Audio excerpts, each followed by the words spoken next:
And just to make sure that nothing was missed, the government also consulted stakeholders and asked stakeholders, that is anyone with an interest in this area, whether there were rules that they thought that might contravene the Services Directive. So essentially you have a triangulated approach.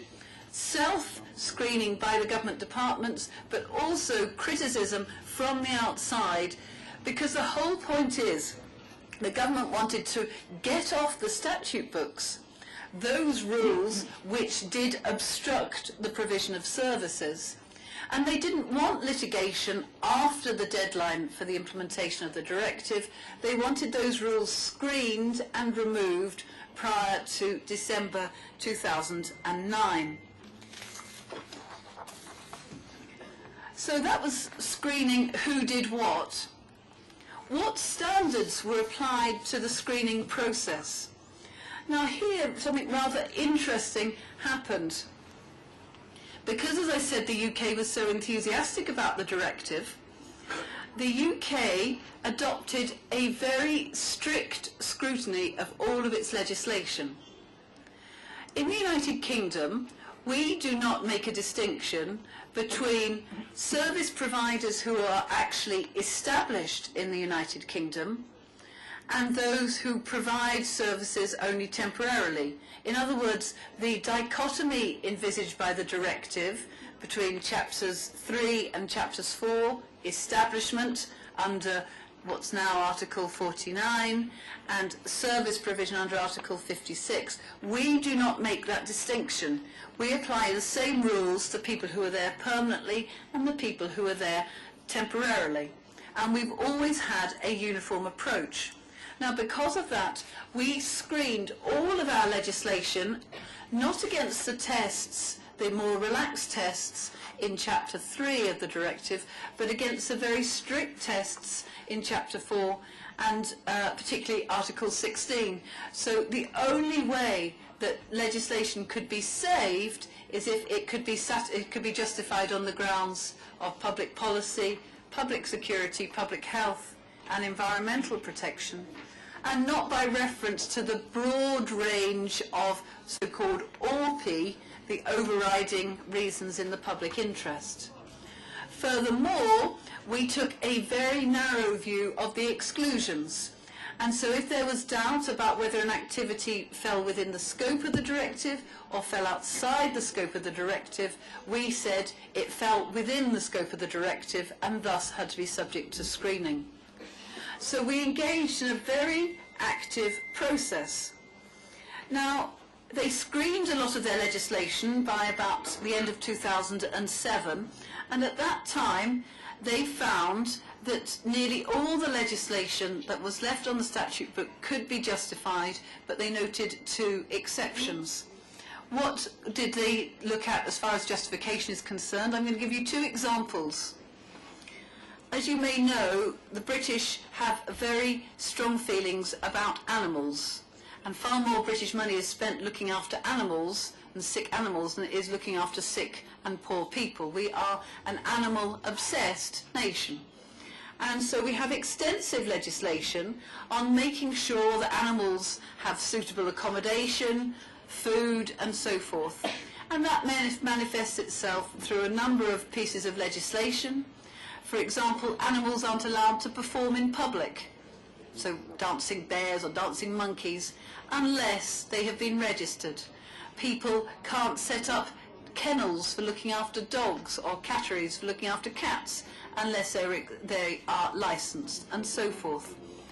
The UK screened all this legislation, and note some of it's quite old legislation, 1925 for the Performing Animals Act.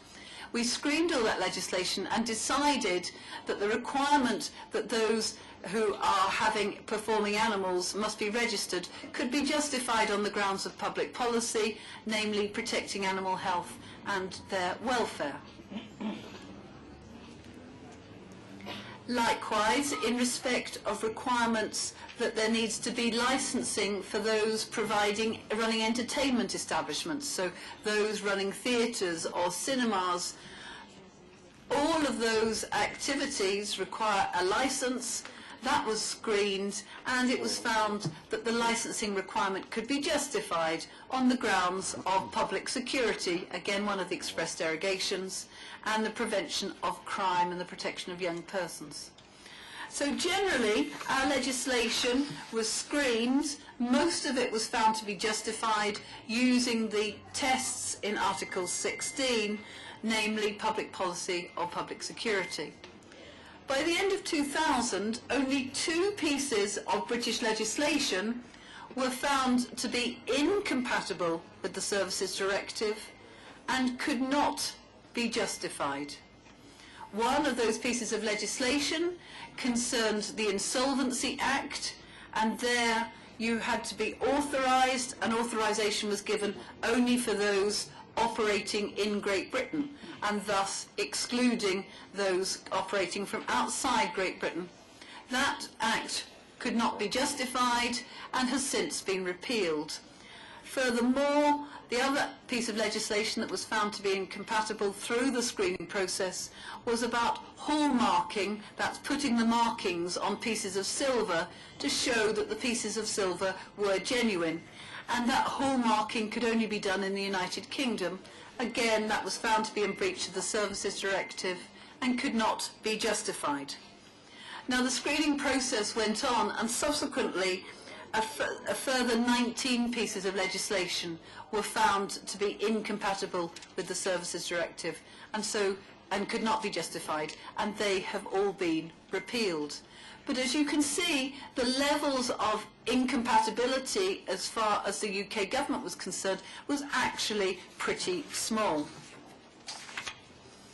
So that's the first strand I want to talk to you about. The second strand is consultation. And here the UK took its duties to consult extremely seriously. There were 3 main phases in the process of consultation. There was an initial consultation on the draft of the Services Directive, the 2004 version of the Services Directive. The UK consulted on that, and the views that it received informed the UK's negotiating position on the directive before the directive was finally adopted. Once the directive was adopted, the UK then consulted on how it should be implemented.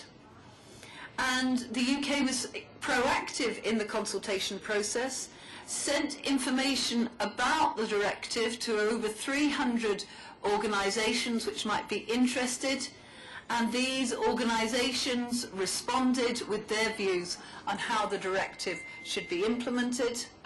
And furthermore, the UK used this consultation process to precipitate action by competent authorities, and competent authorities is the technical term for local government and other regulators like the Bar Council, to get them to check their own rules, to see if their own rules were incompatible with the directive. And then the UK also consulted on the draft implementing measures in the UK and summarised those responses.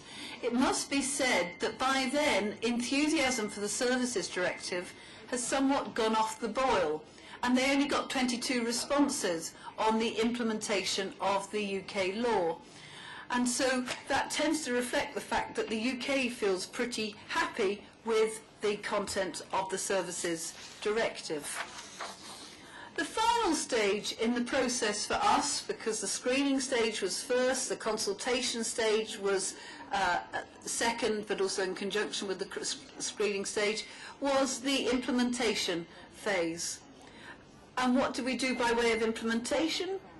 We adopted regulations which copy out large chunks of the directive. The UK is obsessed with not gold plating our obligations under European Union law, and gold plating means not going further than our obligations under European Union law. It's one of the things that the Eurosceptics in the British public forever complain about, that the UK over implements directives. We are too enthusiastic in our implementation, unlike people in other countries.